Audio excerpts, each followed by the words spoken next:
Eh bien salut, c'est Léopold et c'est pour les 10 essentiels de JQ, peut-être 11, on verra.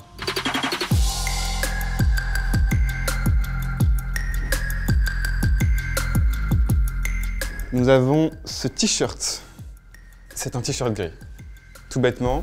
Je sais pas si ça me va au teint, mais je trouve que le gris est la couleur qui me va le mieux. J'en ai au moins 6-7 dans ma garde-robe. Bah, je trouve que c'est la couleur qui me va le mieux.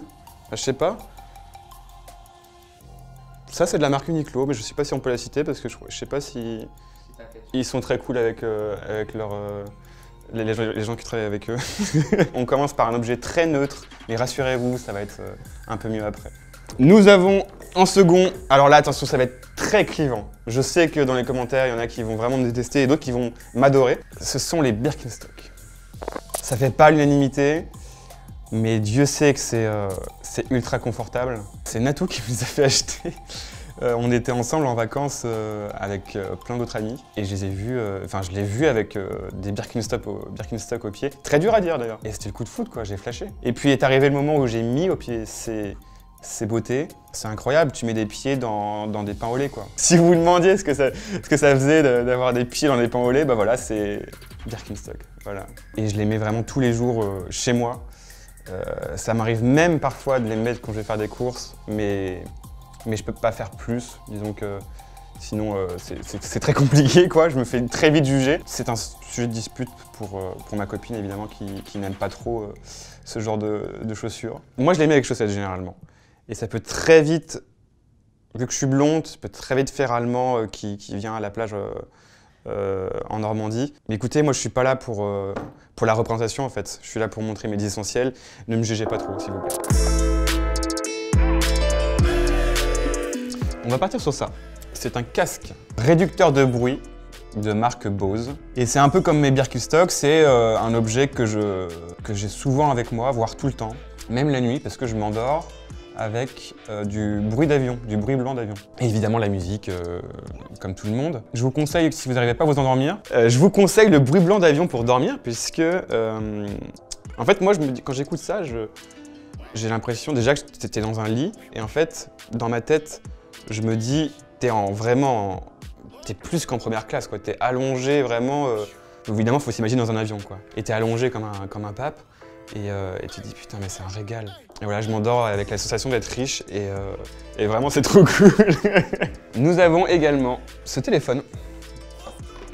Alors, il y a une très grande histoire avec ce téléphone, c'est que ça appartenait à mon grand-père. Et en fait, mon grand-père habitait pas avec ma grand-mère, elle habitait à Nice. Ils s'appelaient tous les soirs pour se raconter leur journée. Et voilà, donc j'ai beaucoup d'affect avec cet objet et j'aimerais bien que ça soit vrai, mais c'est faux. J'ai trouvé dans une boutique de déco Bobo. Ça m'a coûté 50 balles, voilà. Mais j'utilise beaucoup dans mes tournages. Je tourne jamais chez moi et je loue des appartements. Et pour ajouter un peu de déco, finalement, j'utilise très souvent ce téléphone. On peut le retrouver dans au moins 4-5 vidéos dans le fond. Tout est fonctionnel. J'espère que vous n'êtes pas trop déçus sur l'anecdote qui est totalement fausse. C'est un peu décevant de juste montrer un téléphone que j'ai trouvé dans une boutique, quoi. Une boutique de Montreuil qui est fabuleuse, qui s'appelle les Tontons Flingueuses, je crois. Ou les Tata Flingueuses. Tata Flingueuses plus. Sinon ça n'a aucun sens. J'ai ma casquette qui remonte de temps en temps, donc si jamais ma casquette au fil de l'interview se retrouve comme ça, dites-moi. Vraiment, sinon c'est ridicule. Très belle transition. Cette casquette qui est en ce moment un peu mon incontournable, puisque je me laisse pousser les cheveux. Et là, c'est vraiment l'entre-deux un peu chiant, où entre le court et le long, où vraiment je me déteste, quoi. Donc je mets des casquettes, et puis accessoirement j'ai également des plaques pas d'eczéma, mais je sais même pas. Attendez, si. C'est pas des pellicules, c'est des croûtes. Oui, c'est des croûtes, mais bon, c'est ignoble. Hein. C'est des croûtes de... Ah, mais c'est con. Du psoriasis. Voilà, c'est ça que j'ai. Du coup, je peux pas porter de noir, mais c'est pour ça, voilà, pour ça que je porte du gris. C'est que ça me permet de cacher mes pellicules et en même temps de porter un peu du foncé, quoi. Voilà. Non, mais tout se recoupe. C'est magnifique. J'ai pris ça. Bah d'ailleurs, j'ai du psoriasis qui est en train de tomber. C'est merveilleux. J'ai pris ça. C'est un zizi sauteur. Et en fait, je l'avais pris en mode, peut-être que ça allait être une bonne idée de gag. Et là, à l'instant où je vous parle, je regrette déjà, parce que je me dis que c'est pas si dingue que ça, et que ça va être très ridicule.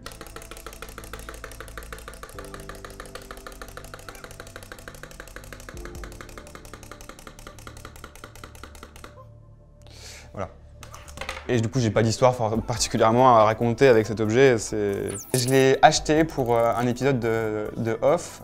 Off, c'est une série que je fais sur ma chaîne où c'est un peu les coulisses de gens sur YouTube. Et ça, je l'avais apporté à Gaëlle Garcia, voilà, chez elle en Belgique. Il m'avait montré sa belle maison. Et voilà, j'étais très lourd avec elle sur le sexe parce qu'elle est très pas portée là-dessus, mais enfin si, comme tout le monde. Mais bon, je caricaturais un peu son attrait un peu grunge, quoi. Mais en vrai, moi, j'avais découvert ça avec Inside Jamel Comedy Club à l'époque. Incroyable. Vraiment meilleure série française, encore aujourd'hui. Sans transition, le balai Swiffer, qui trône sur mon bureau également, puisque mon bureau est noir, donc du coup, ça prend énormément la poussière, et j'ai horreur de la poussière. Je suis un grand maniaque du ménage, et c'est fou, parce qu'il y a encore 5 ans, je foutais le bordel partout où j'allais. Et c'est vrai que c'est un must-have pour moi, ce balai Swiffer. J'ai même été jusqu'à acheter des lots de petites serviettes comme ça, des cartons complets, quoi. Donc je suis un fou. Je l'utilise beaucoup pour... J'allais dire pour faire le ménage, mais bon, allez. Mais aussi parce que je fais le ménage quand j'écris, quand j'en ai un peu marre d'être à mon ordinateur. Je me lève et puis je fais les poussières un peu partout avec de la musique, avec mon casque anti-bruit, et mon t-shirt gris évidemment, et mes Birkenstock. Et... non, pas ça en vrai. J'ai ça. Donc voilà, j'ai ça. C'est une affiche donc visiblement de La Cité de la Peur, qui est pour moi ma ref ultime. Je trouve qu'il n'y a pas eu mieux en termes d'humour au cinéma français, dans le cinéma français depuis sa sortie. J'aime énormément Alain Chabat, évidemment, je suis un très grand fan. Je trouve que l'humour absurde qui s'y trouve ne se retrouve pas beaucoup aujourd'hui. Évidemment, ça me manque beaucoup, mais je suis pas sûr que beaucoup de producteurs mettraient de l'argent beaucoup d'argent sur ce genre de film aujourd'hui. Mais voilà, l'affiche géante. Nous avons ceci. Donc ça, c'est moi avec mon bureau, du coup. Et là, l'affiche, normalement, elle est là. Et du coup, j'ai pris la photo après l'avoir enlevée. En gros, c'était pour symboliser mon ordinateur que j'ai pas pu ramener parce que c'était pour des raisons évidentes. Hein. Donc nous avons ce bureau, voilà. Avec en fond d'écran Uncut Gems, avec Adam Sandler, qui est mon film préféré de 2020, qui est sur Netflix, qui est incroyable. Et donc là, nous avons à côté du poster de La Cité de la Peur, Y a-t-il un pilote dans l'avion, qui est également une ref pour moi énorme, dans lequel figure, les gars, c'est fou, hein, les transitions, cet acteur que j'adore qui s'appelle Leslie Nielsen. Bon, il est décédé en début de décennie. Je trouve qu'il est hyper touchant. Pour moi, c'est un maître de l'humour. Il joue donc du coup dans Y a-t-il un pilote dans l'avion et dans les suites, mais également dans Scary Movie. C'est pas une vraie photo, c'est vraiment... j'ai fait comme on était ado, j'ai imprimé ça avec mon imprimante et j'ai rajouté la pâte à fixe qui est un incontournable pour moi également. Et ça trône dans mon salon cette fois-ci. N'oubliez pas évidemment de mettre la cloche quand vous avez fini cette vidéo. Là, vous avez normalement un lien pour regarder une autre interview ou autre en fait.